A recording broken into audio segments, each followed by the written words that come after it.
mio garage, pigliate una corda. Fammi di sesamo! No, la porta della Aladino! Voglio dire Aladino! Scusa, fai una cosa, Susi. non faccio la mia! Scusa, vai nel garage, pigliate una corda in piccolo. Quella che si mette fuori a quella alla roccia nella... Chi le ha? Chi le fanno fare solottino coppia via?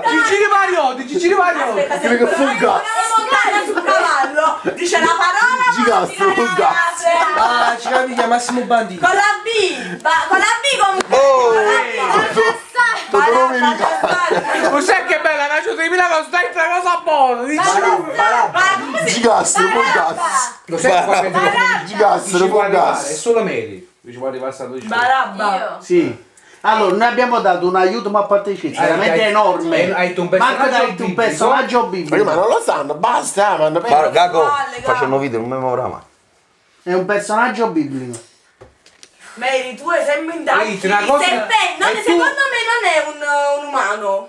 Vabbè, ci gamba, sei scema proprio. Poi ce l'andiamo. Ma devi chiamare proprio Toradol, devi chiamare Nenna. Mamma mia.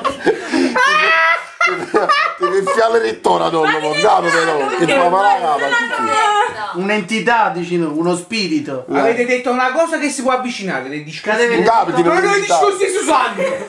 Che avete Voi avete detto? parlato poco e avete parlato bene. Che avete detto? Che hai detto, Valè? E che hai?